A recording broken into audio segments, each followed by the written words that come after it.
What is the onERC721 received? What's the vulnerability if they're implementing a malicious version of that? It's supposed to execute a callback, or what's the like vulnerability specifically?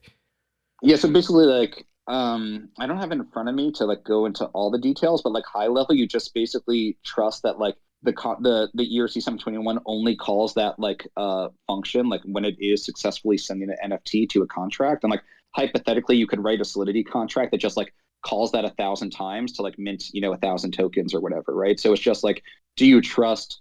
Does the ERC 721 that you're receiving like only call that when it's actually transferring it to you? I believe that was the idea of it.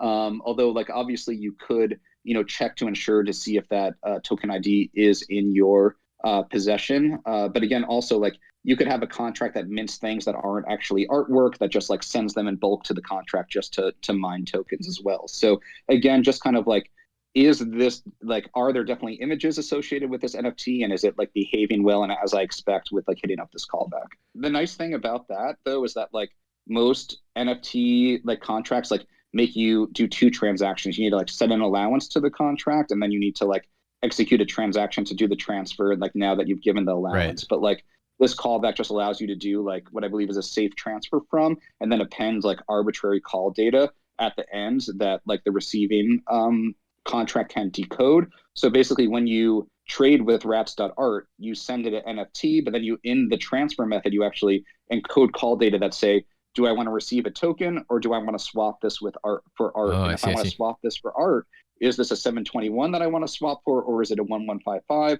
What's the contract address and what's the token ID? So then the rats.art contract is like, okay, when I receive an NFT, I look at the call data and I figure out what action to take, whether it's swap art, swap 721, swap 1155, or mint a token to them.